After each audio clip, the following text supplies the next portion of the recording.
Hello, friend, and welcome to On Your Lane. This is the best place for ambitious people who are taking charge of their lives, making that impact, making that income, and living a fulfilling life. And I believe that is you, and we're going to have a great time today. We're talking about one mission mindset.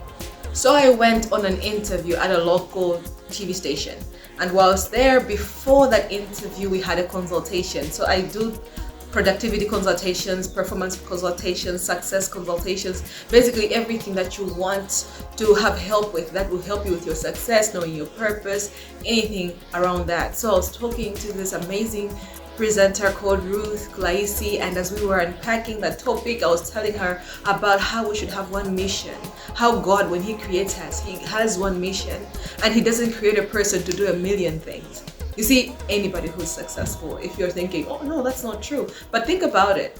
Anyone who is successful has been successful for focusing on one thing. So I was explaining to her how that has been impactful for me as a person and how I've seen that as a trend in most successful people. So when I was unpacking that, I think she was writing down and whatnot. And later during the interview, she says like, tell me about this one mission mindset.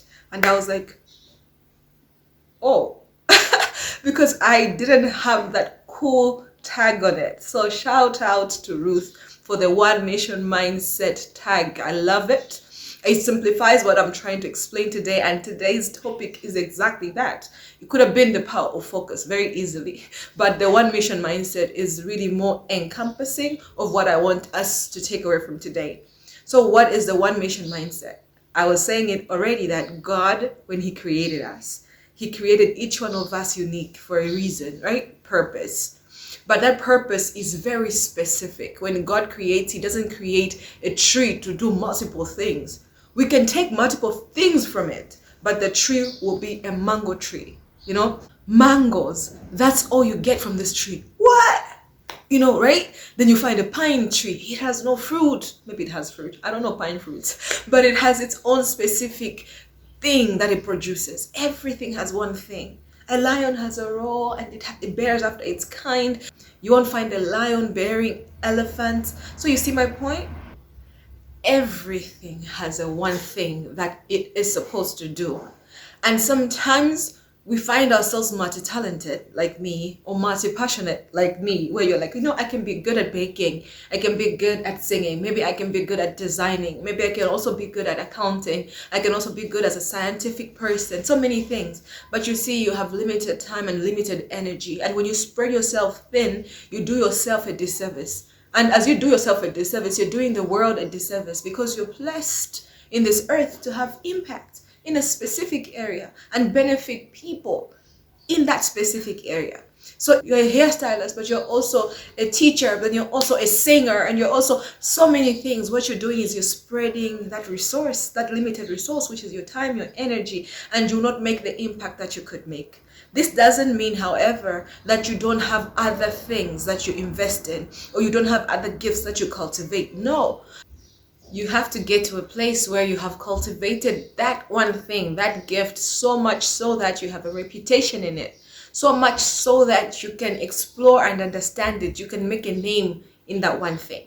That's why if we do some name dropping right now, you find that Bill Gates has one thing. If we go into the Bible, you find that Moses was just a deliverer. If we go to Joseph, he just did one thing. He saved the people from hunger. He went through a lot in his life. He went through a lot of struggle in his life, but his mission was to save people, because God had foreseen that there would be hunger, and He needed this one person to perfect his skill to save the world from hunger.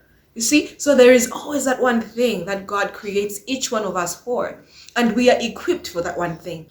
And usually when we come to life, we have so many options, and you're like, maybe I should do that, maybe I should do this, maybe I can try this. But when you are really true to yourself and you get to the bottom of things and understand what you carry, what excites you, what you're passionate about, what you're truly good at, then you will find that you really truly have one mission. And if you allow yourself to focus on that one mission, you really address the fear of missing out, which will be there. Fear of missing out will be there. If you address it, If you deal with it and give yourself to this one mission, then your success begins to unfold. And not just success financially, but success even in your mind, in your heart. You'll find a peace, a contentment, and energy, and you'll be able to go further than you could imagine if you had invested in multiple things. And I know saying that you have one mission can be a little scary, because you're like, okay, what if I go on this one mission and it's not it? What if I invest in something and it doesn't pan out the way I see it? So I'm going to give you a few tips that have helped me in understanding what my one mission is. If you're curious about my one mission, it is to create wealth and impact using God's principles and to teach others to do the same. Everything that I do leads to that. Everything that I'm focused on leads to that. And if you think I just sat down and thought of it and thought, oh, that makes sense, you would be wrong. It took me years of trying different types of entrepreneurship, years of being employed in a job I didn't like, years of changing jobs and trying to figure that out. It took me experimenting, but as I took action and became really aware of my thoughts, really aware of my talents, my gifts, my passions, it really got me to this place where I can say this. And I can't just say this is what I'll be doing forever.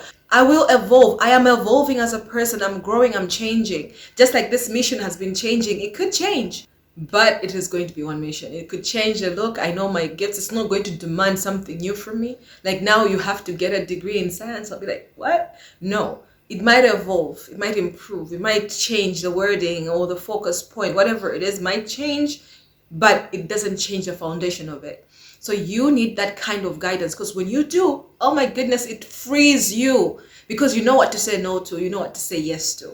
That fear of missing out really departs. I'll give you an example. My friend was investing in some business. It was an agricultural processing business. It seemed profitable, but I knew that what I'm being called to right now, what I'm focusing on right now, is creating impact and wealth using God's principles and teaching others to do the same. So I was like, is this in line with that? No, it wasn't. So it was easy for me to say no. No, it wasn't easy.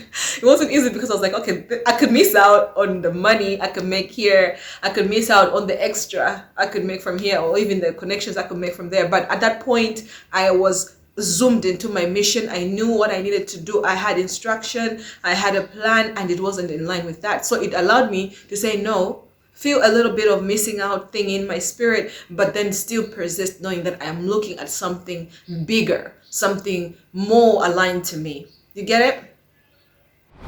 So let's get to the how. How do you know your mission? Number one, you have to know your source.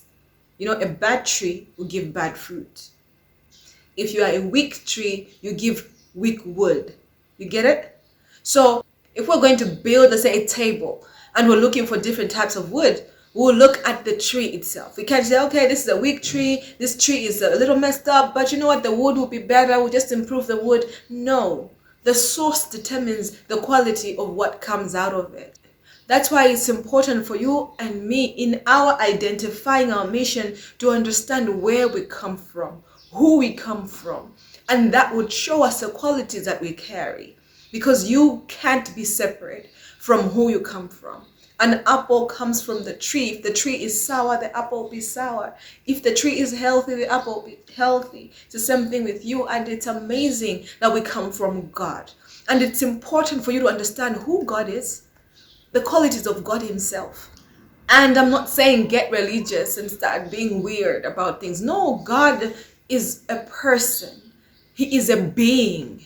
He can be understood. You can know his character. You can know his qualities. You can know how he acts, reacts, and how he conducts his business, how he plans. You can learn all that. And when you learn that about God, what it says is not just, oh, be in awe of God, which we should be, but no, it also says you have that in you.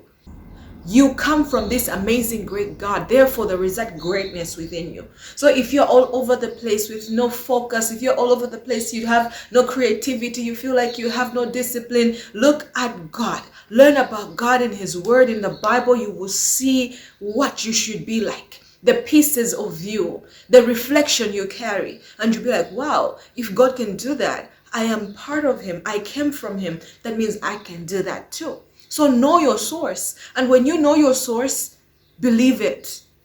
Because it's one thing to know that, okay, I come from God, He's amazing, He's creative, He is disciplined, He plans, He is powerful, He is focused. And then you could be like, well, that's great, but you're indifferent, you don't see the connection. You really have to cultivate that relationship. And that relationship cultivation starts with knowing Jesus Christ, inviting Jesus into your life, and then asking Him to introduce you to God.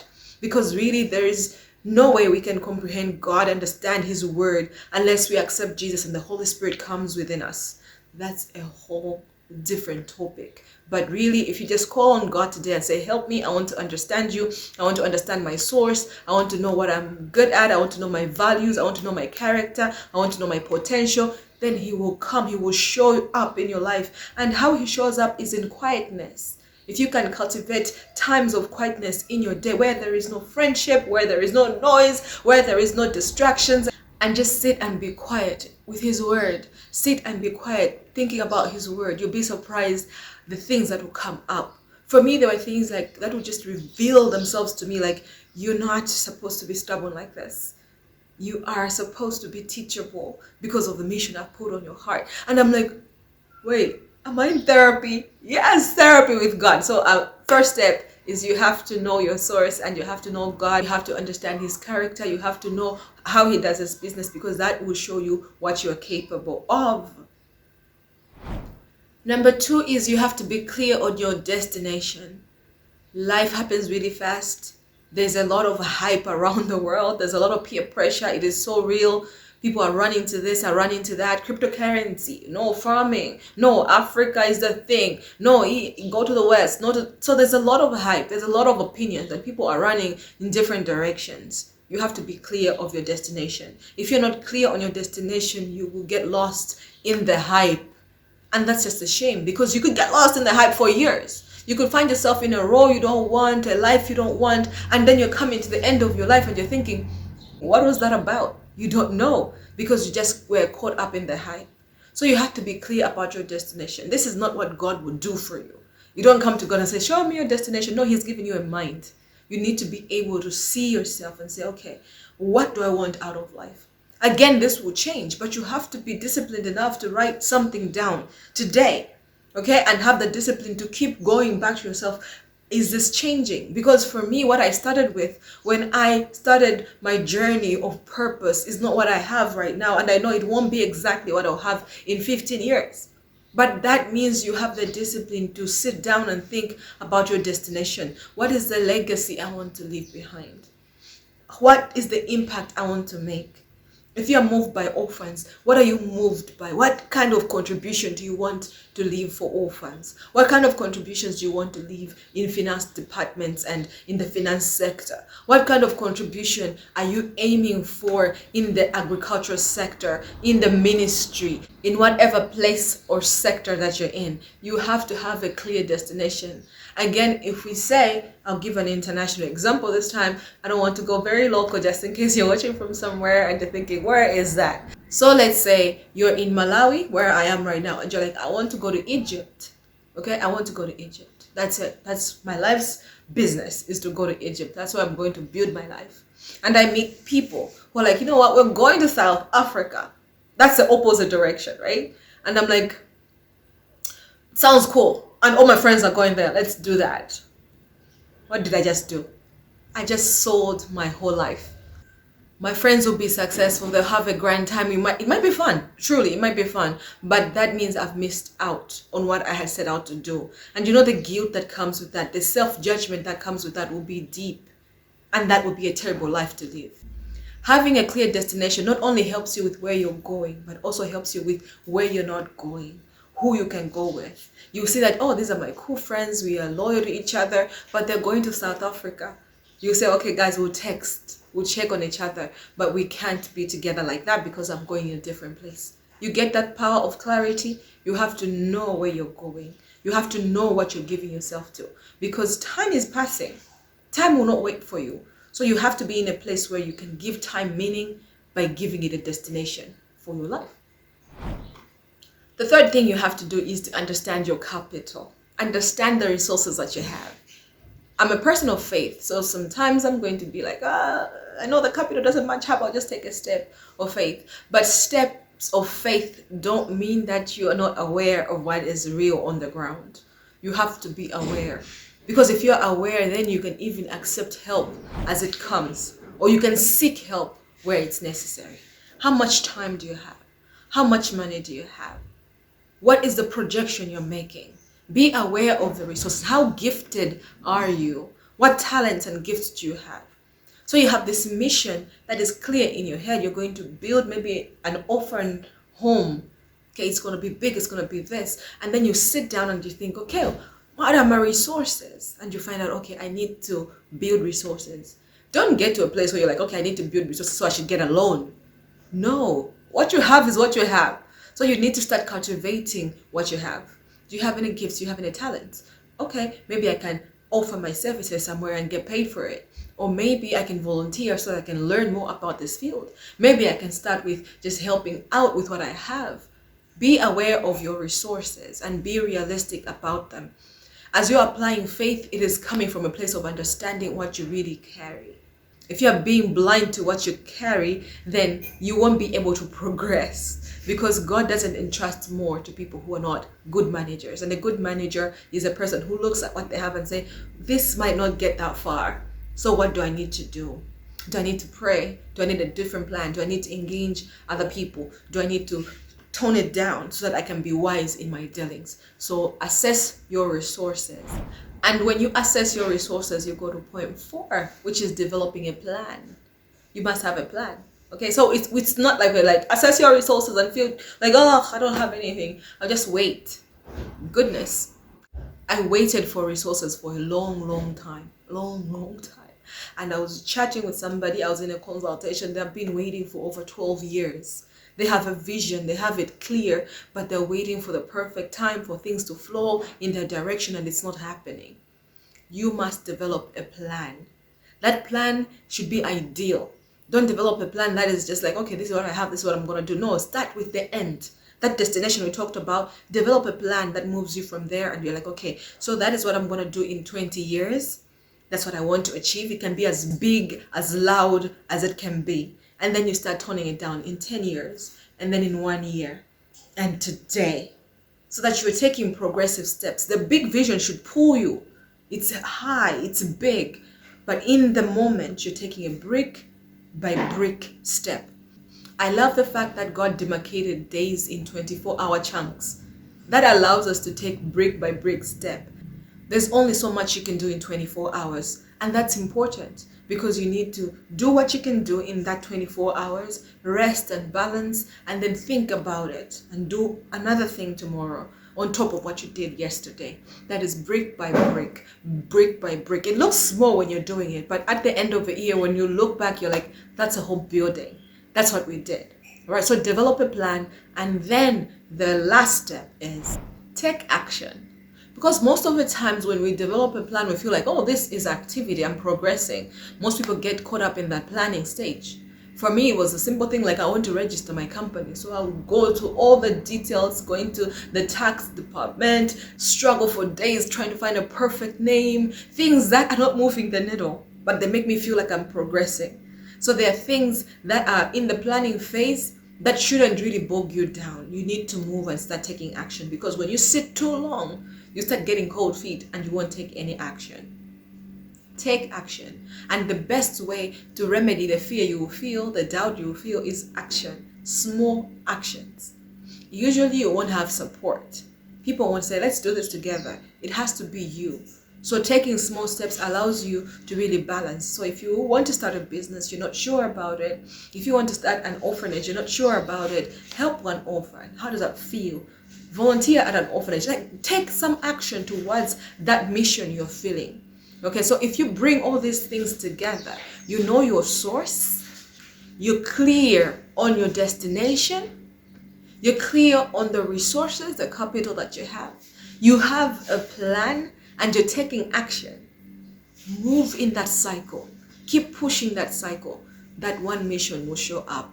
Because sometimes we think we'll just sit down and be like, okay, what is my one mission? What is that one thing I should give myself to? And then you'll be like, bam, it's here. No. Even if you're a musician, it might be clear. Even if you're an artist, it might be clear, right? You want to do this, but what exactly will take time? You go through this process over and over, and God will clarify it, because there are different facets of anything. We could all sit here and say, oh, we're all singers, but we have different facets to that.